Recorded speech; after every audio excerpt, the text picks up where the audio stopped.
Fala, meus queridos! E aí, beleza? Vamos para mais uma aula de história aqui com o professor Pedro, nossa 8ª aula aqui pela plataforma do YouTube. Vamos dar continuidade, claro, ao assunto iniciado na aula anterior, né? Através também aqui do YouTube. E iniciamos sobre as antigas sociedades africanas, né? Essa é a nossa terceira etapa deste conteúdo. E vamos agora falar sobre mais 2 reinos em específico, tá bom? Então, iniciamos falando sobre as características, né, da sociedade, as formas de organização social. Na semana passada trabalhamos sobre a sociedade de Cartago. Eu já deixei até no mural lá do Google Classroom para vocês verem, por exemplo, as táticas militares dos cartagineses, né, através do uso de elefantes. Deixei lá uma cena do filme Senhor dos Anéis, né, o terceiro filme da trilogia, para vocês verem como acontecia mais ou menos, uma exemplificação, tá? Então hoje é mais uma continuidade e vamos trabalhar mais 2 culturas, mais 2 povos, para que fechemos o nosso 8º capítulo e dar início, claro, ao nosso capítulo 9, tá? Então aqui, continuidade sobre as antigas sociedades africanas. Você pode me perguntar o porquê que eu trouxe logo essas imagens aqui de cara. É porque elas exemplificam de cara os assuntos que vamos ver agora nessa aula. Por exemplo, aqui vemos uma estatueta da cultura Nok, que é uma cultura que vamos trabalhar agora inicialmente. E ali as pirâmides de Meroé, tá? Que fazem parte da cultura do chamado Reino de Kush. Então vamos ver um pouquinho sobre cada uma dessas sociedades, tá? Então iniciando aqui, sobre a cultura Nok. A cultura Nok, ela está situada onde hoje é a atual Nigéria, nessa região aqui do oeste africano, tá? Então aqui no oeste do continente africano, no país onde hoje é a Nigéria, antigamente formou-se essa civilização. Essa civilização chamada de Nok, tá? Começa a se formar aproximadamente aí no século 9 a.C. e vão desempenhar várias atividades que vão caracterizar a cultura Nok. A cultura Nok, ela não existe enquanto cultura Nok até hoje. Ela chegou ao seu fim, a sociedade Nok chegou ao fim, o que futuramente viria a surgir outros povos, sendo seus descendentes, chamados de Iorubás. Isso a gente vai estudar de forma mais aprofundada no ano que vem, no 7º ano, tá? Então, vamos lá. Vamos ver algumas das características dessa sociedade. Prestem muita atenção, galera. Vão aí fazendo as anotações de vocês, resolvendo as questões do capítulo, porque, como eu sempre digo, a aula ela não substitui a anotação de vocês, tá? Então, somente a aula, somente vocês assistirem a aula, não substitui a anotação nem a resolução das questões, tá? O resumo é importante para a fixação do conteúdo. Então, porque, claro, a gente conta que isso caia na prova futuramente. Então, vamos lá. Então, a cultura Nok é muito conhecida pelas atividades que a mesma veio desempenhando, como, por exemplo, as características da sua agricultura, não é? Formada, descrita, caracterizada pela produção de uma diversidade de alimentos, como por exemplo o sorgo. O sorgo é um tipo de grão. O pé dele lembra muito o pé de milho. O sorgo, o inhame, o dendê, dentre outros produtos que vão caracterizar a agricultura da civilização Nok. E também a pecuária, porque eles foram grandes criadores de gado. Então, a agricultura e pecuária, criação de gado e a agricultura diversificada é muito característico da sociedade Nok, tá certo? Então, agora sim, uma coisa que vocês vão botar aí na mente de vocês. Deixa eu olhar aqui nos olhos de vocês para vocês assimilarem. Uma coisa que vai distinguir a civilização Nok das outras civilizações é justamente o seu caráter minerador. Eles foram grandes mineradores. Então, além de serem grandes agricultores e pecuaristas, né, praticantes da pecuária, eles também eram grandes mineradores porque a terra deles, vocês acreditam que a terra da civilização Nok era uma terra muito rica em minério de ferro? Em minério de ferro, pronto. Então, dizem os livros, os relatos, que essa terra, essa civilização encontrava os minérios assim mesmo a céu aberto, não precisava nem cavar. Qual outra sociedade que você encontra dessa forma? Então, lembrei muito dessa característica, beleza? Então, a mineração. Então, devido à mineração, vai haver um grande desenvolvimento da metalurgia. Então, eles vão extrair o minério de ferro do chão e eles vão fabricar vários artigos, vários artefatos, vários armamentos. Então, eles vão ser uma sociedade muito guerreira justamente pela produção de armamentos. Porque, claro, eles vão aproveitar do substrato que eles têm, que é esse tal minério de ferro. Então, vão aí produzir várias estatuetas, várias esculturas, vários armamentos para guerrear, tá? Como pontas de flecha, pontas de lança, bastões, tudo isso vindo do minério de ferro. Então, se liguem aí nessa característica massa da sociedade Nock, tá? E claro, foram sociedades muito escultoras. Então vocês podem ver aqui, ó, esculturas encontradas nas ruínas da civilização Nock, tá? Então aqui, ó, essas esculturas, elas foram produzidas pelo povo da civilização Nock. Essas esculturas aqui de barro, né? Eles cavavam fossos no chão e mais ou menos de meio metro de profundidade, e eles faziam algumas coivaras para queimar o barro. Então eles faziam muitas estatuetas, que eles são famosos também por fazer as estatuetas fazendo referência à figura humana. E essa representação da figura humana, acreditam os arqueólogos, os historiadores, que elas fazem referência a pessoas consideradas divinas, a deuses, a divindades, tá certo? Então, lembrem sempre disso. Aqui outra imagem que ilustra, por exemplo, a produção de metais para a guerra. Vocês podem ver aqui pontas de lança, as próprias lanças, arcos, flechas, tá? Então, isso faz muita referência à metalurgia do povo Nock, tá? Então, a sociedade Nock, ela vai chegar ao fim, tá? Ela vai chegar ao fim durante um certo período, ela vai sofrer invasão de outros povos, além de vários conflitos internos serem a causa do declínio dessa sociedade, porém ela chega ao fim. Só que ela vai ter muitos herdeiros futuramente, e os historiadores, arqueólogos acreditam que os Yorubás, povo lá da sociedade africana, são descendentes desse povo da cultura Nock, tá certo? Então, para a gente finalizar o nosso módulo, vamos para mais uma sociedade. Uma sociedade que não foi qualquer sociedade, foi um reino importantíssimo para a gente compreender também a cultura do continente africano. Cultura essa que é muito diversa, tá? Então, um dos reinos para a gente compreender é justamente o reino de Kush, né? Reino de Kush, a gente já pode ver aqui essas imagens maravilhosas, né? Dessa tábua aqui, essa tábua cunhada, né?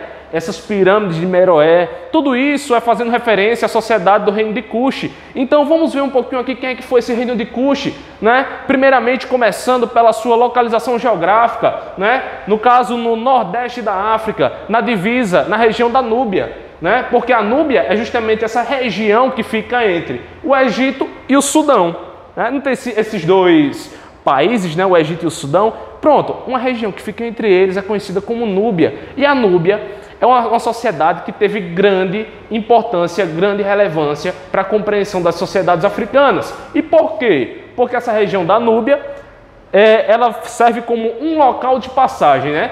Serve como um local de passagem das demais rotas comerciais. Bem sabemos que o Egito é um país que desde a antiguidade até os dias atuais, é um país muito comerciante, que por ele passou várias rotas comerciais, né? Então, ó, por exemplo, para outros países comercializarem com o Egito, a maioria deles tinha que passar por esse local conhecido como Núbia. E Núbia tinha uma cidade chamada de Nepata.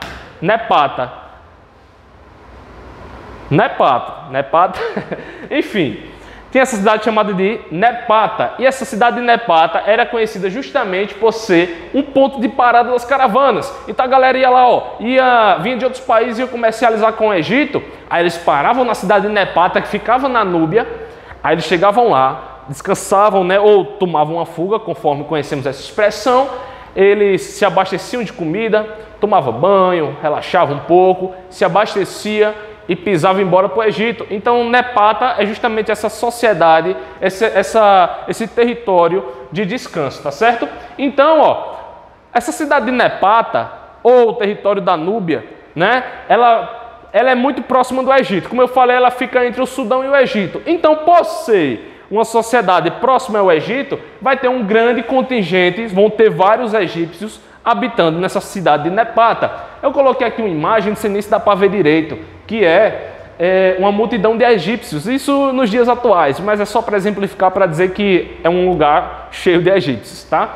Então, ó, por ter várias pessoas egípcias morando em Nepata, significa dizer que os costumes egípcios vão influenciar e muito na cultura de Nepata, da sociedade de Nepata lá da Núbia, né? Então significa, e por que isso é notável? Por que isso é notável? Por que dá para perceber isso? Justamente porque o povo de Nepata, o povo da Núbia, eles tinham a mesma escrita dos egípcios.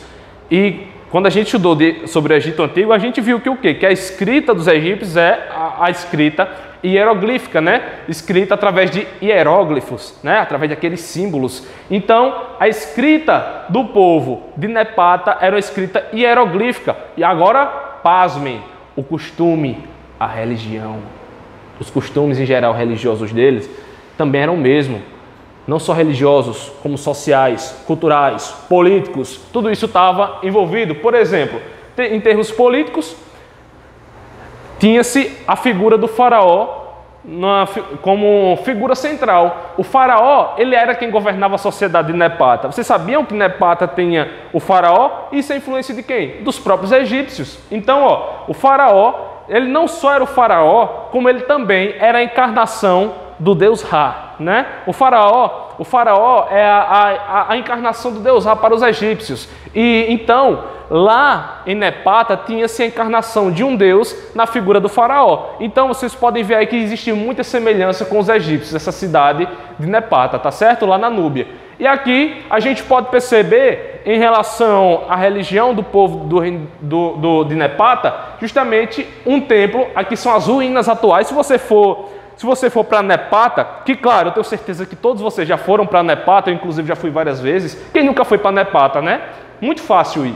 Então, tá aqui, ó, o Templo de Amon, lá em Nepata, imagem atual. Foi até eu que tirei essa foto, acredita? Então, aí é o Templo de Amon, lá no continente africano. Então, mentira, não foi eu não, viu? Tá no site. E aqui, ó, o que é que vai acontecer? Ele se forma a partir do século 9 a.C. Só que é uma sociedade que ela vai ser tão organizada que eles vão se unir em um único reino, tá? Em um único reino. Por quê? Porque eles ficavam, pessoal, aonde? Eles ficavam entre rios. Eles ficavam entre rios, né? O lugar onde eles estavam era muito rico em terras férteis e tudo. E eles vão se unir em um estado centralizado. E esse estado centralizado vai se formar o chamado Reino de Cush. O Reino de Cush é um estado centralizado formado por essa sociedade, tá? A unificação de várias aldeias vai formar esse único reino chamado Reino de Cush. Então, eles vão buscar uma expansão, tá? Vão sair da sua terra em busca de expansão. E quando em 770 a.C., eles vão conquistar o Egito. E o Egito era dominado por quem? Por faraós. Então agora, o faraó que vai dominar o Egito vai ser um faraó de origem cuxita, ou seja, descendente do reino de Cush. Então tá aí, ó. Então eles vão conquistar o Egito e vão governar por mais de um século. Acredita? Tá aí, ó. Então, em 657 vai acontecer outra coisa. Vocês lembram que estudamos sobre a Mesopotâmia e vimos que a Mesopotâmia tem vários povos? Então, um desses povos da Mesopotâmia eram os assírios, povo muito bruto, conhecido pela sua crueldade e grande poder militar. Então, os assírios eles vão invadir o Egito e vão expulsar os cuxitas, a dinastia cuxita do Egito, né? Então, os cuxitas eles vão embora, voltam para sua terra natal, que é a região da Núbia. Só que eles não vão mais não para Nepata, viu? Que era aquela cidade natal deles. Porque Nepata antes era a principal cidade de Núbia. Agora eles vão deixar de ir para Nepata e vão se estabelecer em outra região chamada de Meroé. Tá certo?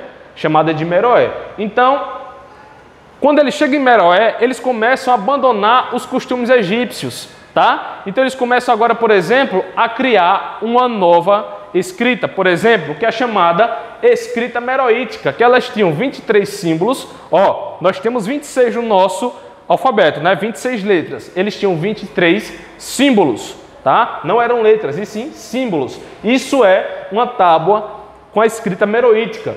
E detalhe, como que era lida a escrita meroítica? Da direita, ou melhor, da esquerda para a direita, tá? A gente lê da esquerda para a direita, né? Pronto. eles faziam praticamente a mesma coisa. E aqui, ó, vocês podem ver uma coisa que eles vão se assemelhar bastante aos egípcios, é justamente a formação, a construção de pirâmides, né? Que a pirâmide, quanto maior ela é, maior simboliza o poder do faraó, daquele que está governando essa sociedade. Então aqui estão as pirâmides de Meroé e faz referência, por exemplo, à cultura egípcia. E aqui são algumas atividades que eu quero deixar para vocês, que a gente aqui, ó, se liga, ferinha, se liga, ó, aqui a gente já finaliza o nosso capítulo 8. Agora, vou olhar aqui nos seus olhos e vou dizer, vamos iniciar o capítulo 9. Eu quero que vocês façam o quê? Respondam devidamente todas as atividades para corrigirmos depois, tá certo? E aqui, ó, no módulo eu já deixo para vocês o exercício da página 61. Respondam e sobre o exercício suplementar terminem todo o conteúdo do capítulo 8, tá? Respondam todo esse conteúdo aí, tá? Vou ficando por aqui. Na próxima aula a gente se vê. Ó, nos vemos na sexta-feira através do Google Meet e é isso aí. A gente se vê. Tchau, galera. Até mais.